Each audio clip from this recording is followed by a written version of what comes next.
नमस्कार दोस्तों। तो कैसे हैं आप सब? आप सभी का अपने YouTube channel evening science classes में स्वागत है। जैसा कि आप जानते हैं, आप सभी को पिछले वीडियो में जीव विज्ञान का सेट 4 2023 का सॉल्व हो चुका था। आज आप लोगों के लिए लाए हैं जीव विज्ञान का सेट 5 2023 का 348 सीके। तो आप लोग वीडियो के अंत तक बने रहिएगा ताकि आप लोगों को पूरा सोल्यूशन मिल सके। अब आइए हम लोग इस सेट को सॉल्व करते हैं। आइए, आप इस सेट में आप देख रहे हैं, इस सेट का पहला क्वेश्चन है, कौन सा एंजाइम डीएनए को विशिष्ट स्थान पर काटता है। तो आप लोगों को बताया गया कि जो डीएनए प्रतिबंधन एंडोन्यूक्लियस एंजाइम होता है वो डीएनए की आणविक कैंची होता है। तो इसमें विशिष्ट स्थान पूछा है, तो विशिष्ट स्थान में आपका एंडोन्यूक्लियस एंजाइम होगा। दूसरा है, एलन के नियम के अनुसार ठंडी जलवायु में रहने वाले स्तनधारियों में सामान्यतया होते हैं। जो ठंडी जलवायु में रहने वाले जीव होते हैं, स्तनधारी होते हैं, उनके छोटे अंग और शरीर के उपांग होते हैं। अगला क्वेश्चन है, मेंडल के द्विसंकर प्रयोग द्वारा फिनोटाइप अनुपात। तो आपको बताएगा कि मेंडल का जो द्विसंकर प्रयोग था उसका जो फिनोटाइप अनुपात था 9:3:1 था। अगला क्वेश्चन है, टेस्टोस्टेरॉन हार्मोन्स का स्रावण होता है। तो टेस्टोस्टेरॉन हार्मोन्स का स्रावण लीडिंग कोशिकाओं द्वारा होता है। अगला क्वेश्चन है, GIFT जिप्ट और MTP का पूरा नाम लिखिए।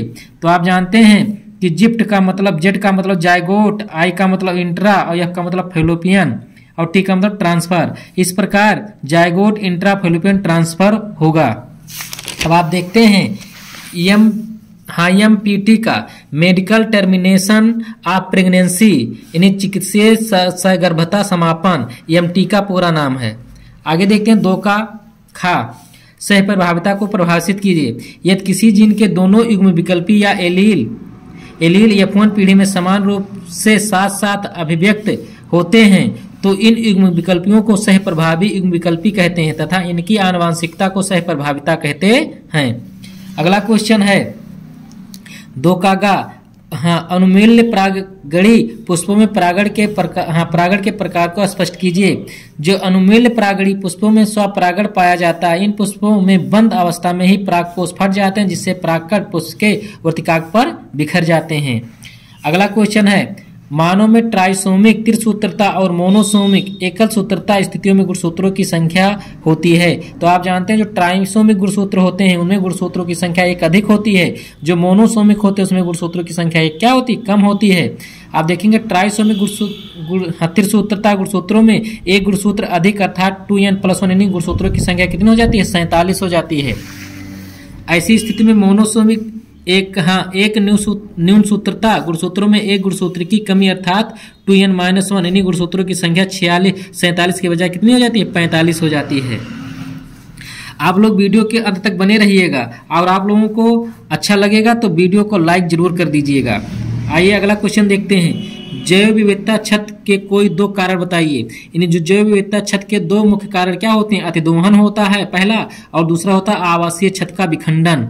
अगला क्वेश्चन है प्रश्नोत्तर संख्या 3 का स्वास्थ्य शब्द को परिभाषित कीजिए। अच्छे स्वास्थ्य को बनाए रखने के लिए कोई 2 महत्वपूर्ण कारक लिखिए। तो आप जानते हैं स्वास्थ्य शरीर की उस अवस्था को कहा जाता है जिसमें प्राणी का शरीर शारीरिक, मानसिक और सामाजिक रूप से पूर्णतः स्वस्थ होता है। अच्छे स्वास्थ्य को बनाए रखने के लिए संतुलित आहार की आवश्यकता होती है। नंबर 1 क्या, 2 महत्वपूर्ण कारक पूछा है।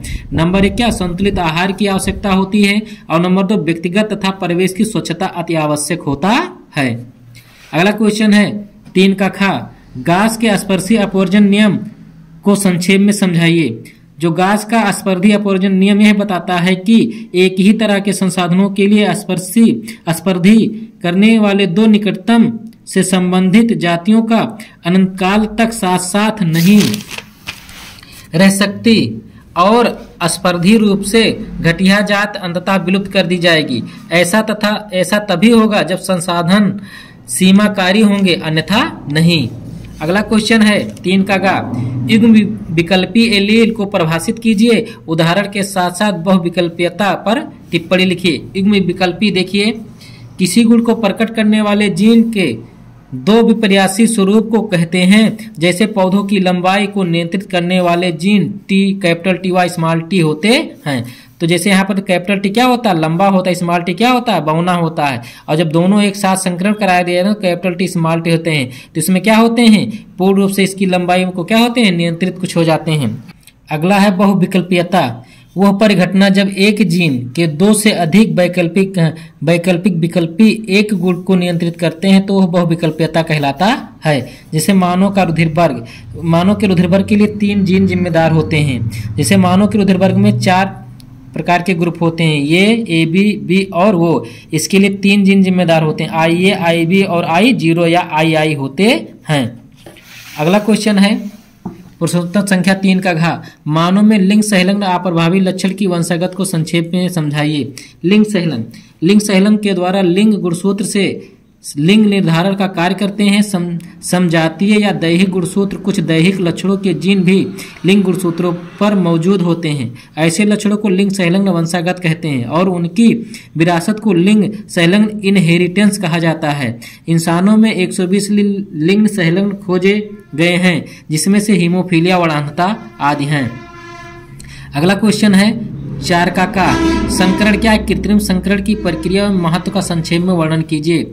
इस प्रकार का परागण मनुष्य द्वारा अपने लाभ के लिए एवं उत्तम नस्लों के उत्पादन के लिए किया जाता है। इस विधि में मनुष्य द्वारा कृत्रिम ढंग से किसी पुष्प के परागकणों को स्वेच्छा अनुसार किसी दूसरे पौधों के वर्तिकाग्र तक पहुंचाया जाता है।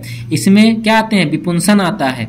द्विलिंगी पुष्पों में परागकण प्रस्फुटन से पूर्व ही पुष्प कलिका अवस्था से ही चिमटी की सहायता से परागकोश से अलग करना विपुंसन कहलाता है।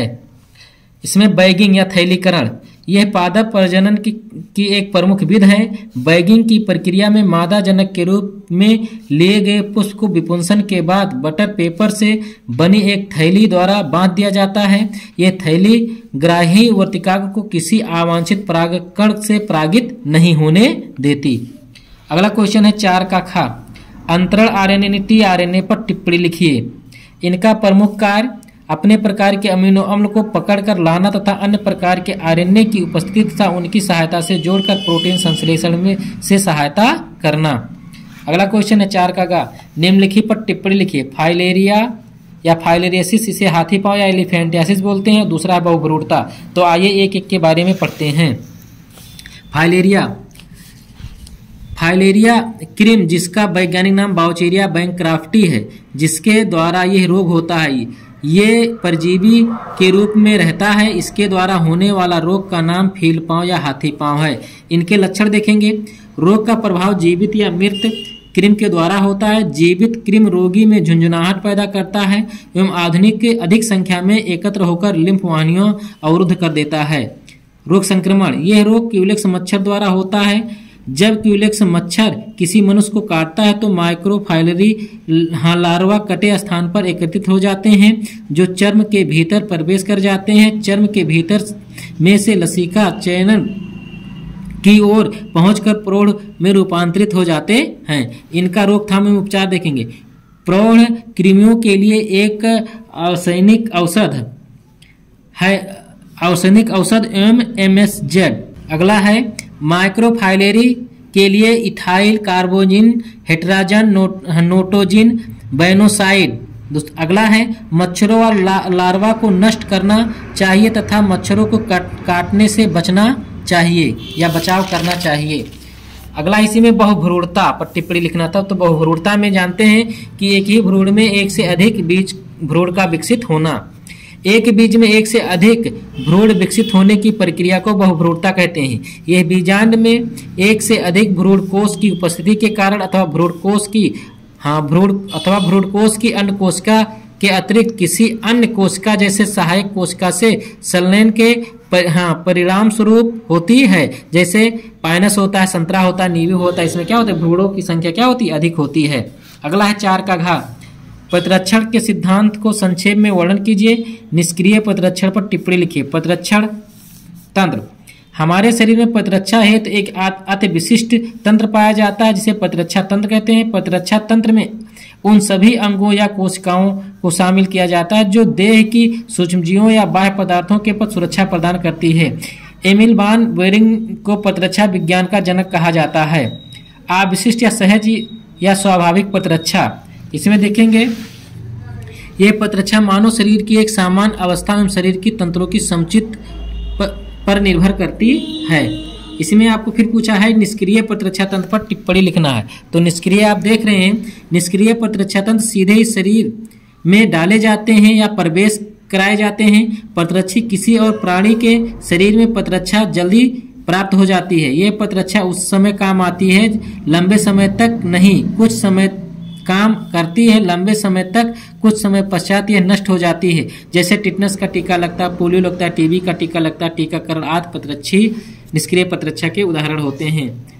आप लोग वीडियो लगेगा, अच्छा लगेगा वीडियो तो लाइक जरूर करिएगा। अगला क्वेश्चन, पुनः संयोजक डीएनए तकनीक प्रौद्योगिकी का उपयोग करके मानव इंसुलिन के उत्पादन के चरणों का संक्षेप में वर्णन कीजिए। यहाँ पर पुनः संयोजक डीएनए आरडीएनए का मतलब होता है रिकाम्बिनेंट डीएनए क्या होता है, तो इसमें देखेंगे पुनर्योगज डीएनए को रिकाम्बिनेंट डीएनए बोलते हैं, रिकाम्बिनेंट डीएनए बोलते हैं। पुनर्योगज डीएनए तकनीकों की क्रियाविधि निम्न पदों में पूरी होती है। नंबर 1 है वांछित डीएनए खंड अथवा जीन का विलगन व मरण। दूसरा है वाहक डीएनए का चयन। तीसरा है वांछित विजातीय डीएनए खंडों का वाहक डीएनए से जोड़कर पुनर्योगज डीएनए का निर्माण और पुनर्योगज डीएनए का पोषक कोशिका में स्थानांतरण करना। और अगला है स्थानांतरण तथा उसका क्लोनिंग करना। अब इसमें फिर पूछा इंसुलिन में, तो इंसुलिन के बारे में थोड़ा पढ़ लेते हैं। मानव इंसुलिन का उत्पादन, मानव में मधुमेह रोग का नियंत्रण इंसुलिन द्वारा ही संभव है। मधुमेह में रोगियों के लिए उपयोग में लाया जाने वाला इंसुलिन जानवरों व सूअरों को मारकर अग्नाशय से निकाला जाता है, किंतु इस इंसुलिन से कुछ रोगियों में एलर्जी या बाह्य प्रोटीन के प्रति दूसरे प्रकार की प्रतिक्रिया होने लगती थी। इंसुलिन 2 छोटे पॉलीपेप्टाइड श्रृंखला ए व बी प्रोहार्मोन के रूप में बनती है। इस क्रिया में प्रोहार्मोन से पेप्टाइड सी को अलग किया जाता है। यह सी पेप्टाइड परिपक्व इंसुलिन में नहीं होती है। 1983 में एली नामक अमेरिकी कंपनी ने 2 डीएनए अनुक्रमों को तैयार किया था। यह मानव इंसुलिन की श्रृंखला ए व बी के अनुरूप थे। इन श्रृंखलाओं के जीन को ई कोलाई जीवाणु के प्लाज्मिड के प्रवेश कराना इंसुलिन श्रृंखलाओं का उत्पादन किया। अगला क्वेश्चन है प्रश्नोत्तर नंबर 5 का प्रतिबंधन एंडोन्यूक्लियज क्या है, कोई 2 उदाहरण दीजिए। एक ही प्रतिबंधन एंडोन्यूक्लियज एंजाइम द्वारा कटे हुए सभी डीएनए खंडों के चिपचिपे सिरे समान होते हैं। एक समान सिरे प्राप्त करने के लिए वाहक डीएनए तथा स्रोत डीएनए के अणुओं को एक ही प्रतिबंधन एंजाइम द्वारा काटा जाना आवश्यक होता है। अगला है प्रश्नोत्तर संख्या 5 का प्रतिरक्षा को परिभाषित कीजिए। उपयुक्त उदाहरण देते हुए जन्मजात एवं उपार्जित प्रतिरक्षा के बीच अंतर स्पष्ट कीजिए या विभेद कीजिए। प्रतिरक्षा परपोषी होस्ट की रोगजनक जीवों से लड़ने की क्षमता जो उसे प्रतिरक्षा तंत्र से प्राप्त होती है प्रतिरक्षा कहलाती है। इसे पूछा उपार्जित और जन्मजात। तो उपार्जित प्रतिरक्षा देखेंगे।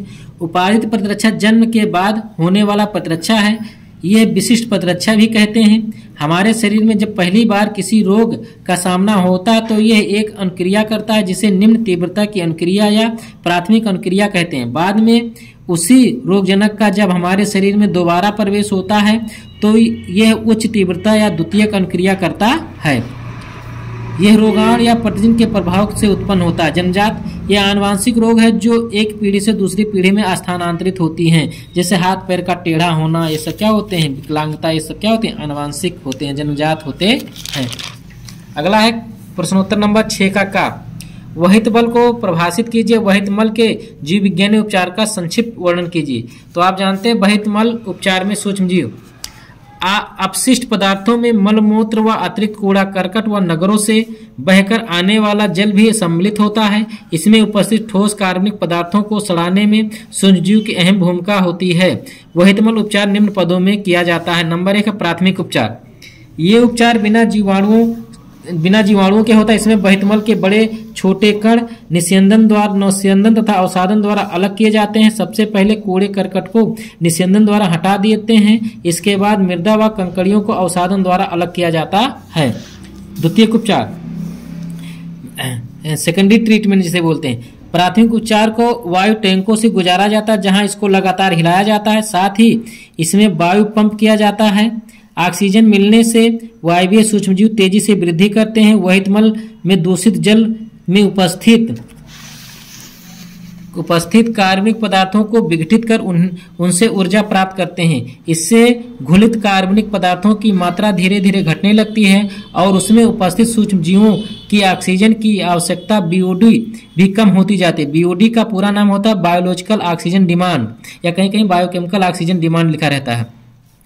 इसका अर्थ है कि वहित मल से दूषित जल शुद्ध हो गया। यहाँ पर आप देख रहे हैं प्राथमिक उपचार, यहाँ पर देख रहे हैं द्वितीयक उपचार। प्राथमिक उपचार में क्या होता है, वहित मल में जब प्राथमिक उपचार उस अपशिष्ट जल को लाया जाता है तो उसको कहने क्या, निस्यंदन और अवसादन द्वारा छोटे बड़े टुकड़ों को क्या जाता है, छन्नों के माध्यम से छाना जाता है और इसे वायु के माध्यम से गुजारा जाता है, वायु को हिलाया जाता है, जिसमें ऑक्सीजन की मात्रा बढ़ती है और उसमें जितने भी सूक्ष्मजीव होते हैं उनकी मात्रा वृद्धि करती जाती है और अकार्बनिक पदार्थों को विघटित करने लगते हैं, जिससे घुलित अकार्बनिक पदार्थ की मात्रा धीरे धीरे कम होने लगती है। और जब कम होने लगती है तो बीओडी की मात्रा जब कम होती है तब धीरे धीरे समझ लीजिए कि जल शुद्ध हो गया। इस प्रकार क्या होता है, ये शुद्ध जल को प्राकृतिक स्रोतों में छोड़ दिया जाता है। इस प्रकार आपका द्वितीयक उपचार भी फाइनल हो गया। तो आइए अगले क्वेश्चन का सलूशन देखते हैं। 6वें का खा, निम्न पर संक्षिप्त टिप्पणी लिखिए। जैव विविधता तप्त स्थल और दूसरा बायोपायरेसी। तो आइए हम इसके नोट्स पर चलते हैं। आइए, जैव विविधता तप्त स्थल। तप्त स्थल पृथ्वी पर पादप एवं जंतुओं की प्रजातियों की घनी आबादी के या उच्च जैव विविधता के क्षेत्र होते हैं जो मानवीय गतिविधियों द्वारा नष्ट होने के खतरे का सामना करते हैं। अगला इसमें बायोपायरेसी दूसरा टिप्पणी था। किसी देश चिकित्सा उद्देश्य द्वारा किसी दूसरे देश के जैविक संसाधनों या स्रोतों का बिना जानकारी या आज्ञा के उपयोग में लाने को बायोपायरेसी कहा जाता है। बड़ी बड़ी मल्टीनेशनल कंपनियां किसी देश के या क्षेत्र में पाए जाने वाले विशिष्ट पादपों, वनस्पतियों या पशुओं को अथवा जेनेटिक इंजीनियरिंग द्वारा प्रत्यावर्ती जीनोम को अथवा वायरस, बैक्टीरिया आदि को बिना अनुमति के व्यावसायिक स्तर पर उपयोग में लाती है और गरीब देश की जैविक संसाधनों का दोहन कर लाभान्वित होती है। तो बायोटेक्नोलॉजी का विकास न होने के कारण गरीब, अविकसित या अल्प विकसित देश अपनी जैविक संपदा का लाभ नहीं ले पाती। तो आइए अगले क्वेश्चन का सलूशन देखते हैं। प्रश्नोत्तर संख्या 6 का गा। तो निषेचन क्या होता है, व्याख्या कीजिए। तो आप देखते हैं कि कोई भी बीजांड होता है उसके भ्रूणकोश में क्या होता है, जब दो नरयुग्मक होते हैं तो एक अंडकोशिका से और एक क्या होता है ध्रुवीय केंद्रक से निषेचित करते हैं तो उसे क्या कहते हैं, द्विनिषेचन कहते हैं। तो इसमें देखेंगे परागनली में 2 अगुणित नरयुग्मक पाए जाते हैं। इनमें से एक नरयुग्मक आकर अंडकोशिका के साथ संयोग करके युग्मनज बना लेता है जिसे सत्य निषेचन कहते हैं। यह द्विगुणित होता है, बाद में भ्रूण का निर्माण कर लेता है, तथा दूसरा नरयुग्मक ध्रुवीय कोशिका के साथ संयोग करके द्विगुणित बढ़ा लेता है। इसे प्राथमिक भ्रूणपोष तथा इस क्रिया को त्रिसमेकन कहते हैं। आवृतबीजी पौधों में 2 बार निषेचन होता है अतः इसे दोहरा निषेचन कहते हैं। इसके जनक नवासीन है। आइए अगला क्वेश्चन देखते हैं। 6 का घा।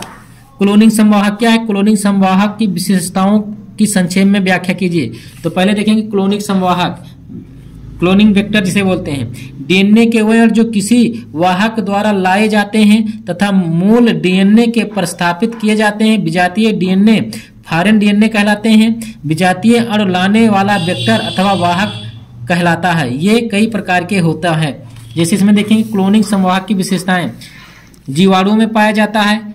इसके अतिरिक्त गुणसूत्रीय पदार्थ पाए जाते हैं। यह द्विसूत्रीय पदार्थ पाए जाते हैं। इसमें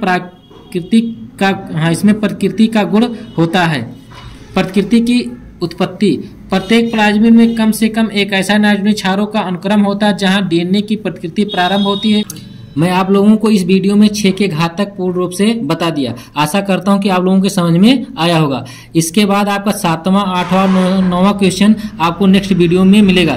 तब तक के लिए धैर्य बनाए रखें। Thank you so much.